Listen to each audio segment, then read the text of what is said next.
Hey Max, how's it going? Apologies for the delay getting to doing a review for you. But part of that is at first I didn't realize you were already throwing 75. So, like, there's not going to be a whole lot of gains because you're already throwing 75. But I think like I can offer you some insight and like this is really interesting to me because you're throwing the way that I try to teach people to throw, but it's not like a finished throw, which I'm kind of curious why other folks aren't seeing that the same way that I am, especially Andrew Gregos, who is Seabass, if you're not hip to that. Yeah, he's got his little logo up there, so hopefully you know who he is. But I'm curious why he isn't talking about you being stuck behind your brace because it's very visually apparent that that is what is happening. And like I said, that's what I teach. I teach people to get to that phase because it forces them to feel an aggressive hip clear of the front hip, which will generate a ton of hip snap, which you are demonstrating because you're already throwing 75. So, like, for starters, there's nothing wrong with your throw, full stop. But if you want to make it better, I think the best way to look at it would be to work on not getting stuck behind your brace, which is really subtle.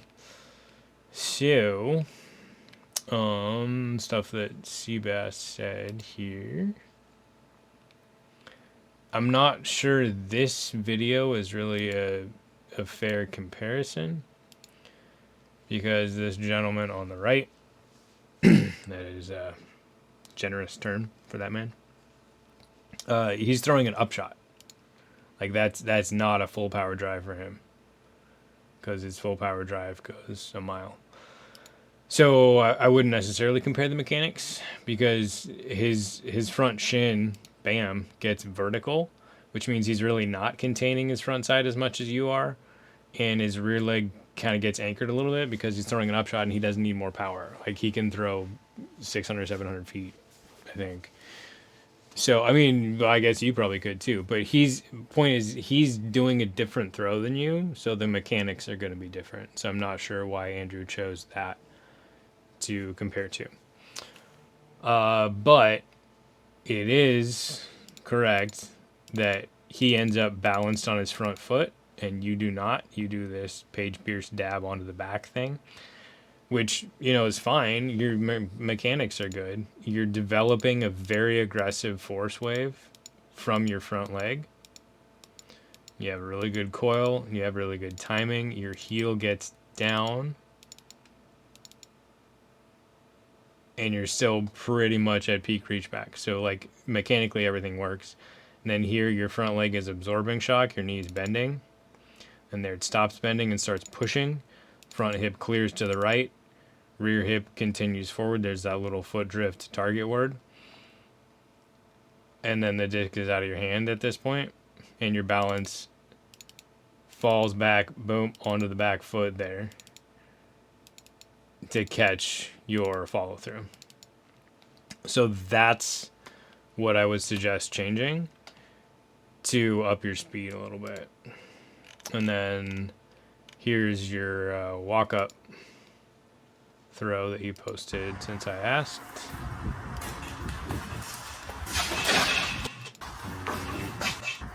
Mute, full screen, play it. So same thing happens, like you're not getting on top of your brace, which again I think is a totally valid step in a progression to a complete throw, but you're not quite there yet. And I think a lot of coaches will just say you're done, you're throwing 75, like stop paying me. But like that doesn't make me better as a coach, so I want to see what I can do to continue to make your form a little bit better. But everything looks really freaking good here. So there, like that right about there is your hit point, and that's a little past it. Rear foot is totally de-weighted, all the weight is in the front, that's good. But you're getting stuck behind your brace a little bit because your follow through ends there in terms of your back foot. And your balance stays centered. So your balance isn't getting all the way up on top of your front foot.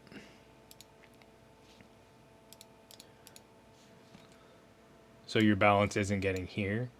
Your balance is still split between those 2 points, so it's somewhere in here. Okay, so how to change the way your balance is working. Let me flip the camera around here, grab some lights.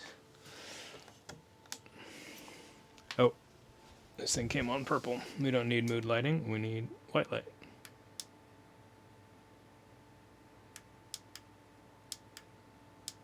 There we go. Okay, so what you're doing is you're really getting in and under this. That pushing into the foot is stopping the front hip, causing the front hip to switch sides. So here you see this hip and this hip, and then they're gonna boom, switch sides, not because you're twisting your hips, but because you're stopping so hard here, and that's a little bit off axis, and it causes this one to clear. I think what's going on is you're doing exactly what I teach, which is your weight shift is going a little bit here behind your front heel, so that when you push on this foot, it clears the hip. If you're shifting your weight directly at your front foot, so I'll turn sideways for this. If I shift my weight directly at my plant, then I stop and my hips don't swivel at all.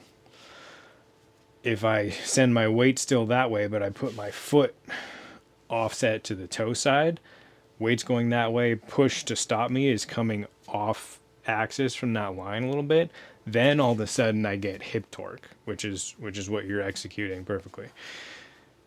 So, but that's not a finished throw because you're stopping too much of your momentum, which actually makes the hip torque a little bit slower. So if you change the way you're shifting your weight so that you shift your weight more so at your front foot, then you see what your balance looks like actually as you shift onto your front.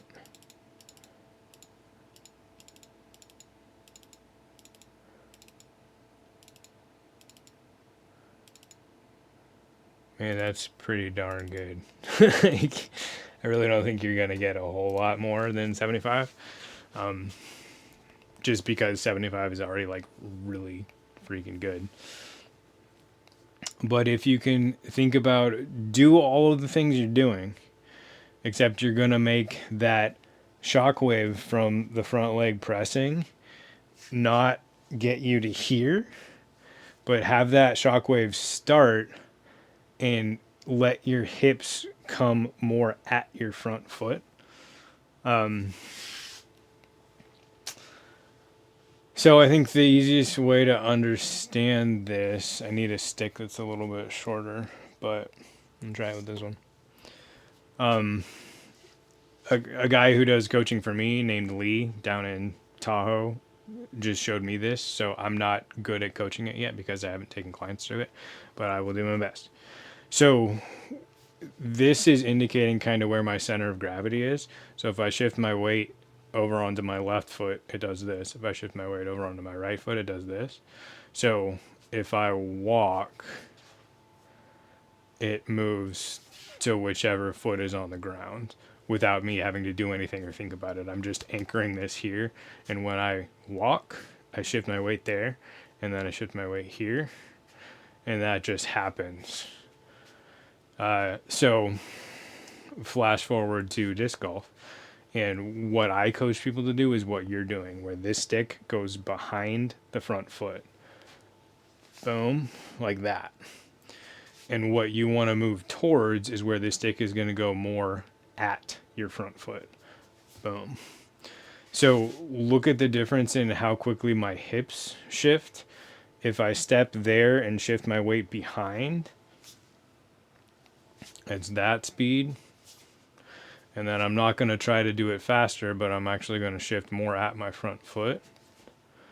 And the hips penduluming happens faster. So if I add an arm on top of that, is it my way, which is what you're doing, which is a step in a progression to a finished throw, is this. And then if I shift my weight more at my front foot, the shift happens faster because I don't know why, but because I think it's because the hip is more in line with the weight transfer, which is going down this leg inherently, because I'm putting this leg down and pushing up with this leg. So that force vector is here. And my hip is more in line with that when I'm transferring weight at the front foot. When I'm transferring weight like you do, where the weight is actually going behind the front foot, like when I demo it, my hip breaks. This is a posture break, which means that this joint can't transmit force as effectively, which means that my clear is going to partially be wasted. Where if I didn't have that posture break, my clear would transfer better through my spine to my arm, and I would get potentially a little bit more disc speed. So you're doing what I coach, which is a 3 rails theory. So there's a rail for my front foot, there's a rail for my back foot, and there's a rail for my center of gravity. And I shift my center of gravity on that rail. Then when I push into the front leg, it clears this hip aggressively, and my rear hip continues behind me. You're not really doing that part. Your rear foot just stays in line, rotates internally, and then you catch there. So you may be able to add power by getting your rear leg to go behind you more, so that there's a ton of force happening here. If you can balance that with force here, then more force can go into your brace instead of getting stuck behind it. So you're kind of going here, forcing the hip to clear, and this leg gets stuck a little bit. If that leg went more behind you and balanced your hit point, you might get a little more power. And you might get a little more power by shifting more at your brace, which would just make the position of the front hip a little more athletic. So those are things to play with. I think you're pretty darn close to peak efficiency already. With the length of levers you have, you're not 7 feet tall. 75 is like elite level speed for sure. So don't expect miracles, but that's the piece that I would want to give you that I didn't see anybody else give you. So start there. Ask questions if any of that doesn't make sense, and good luck to you, sir.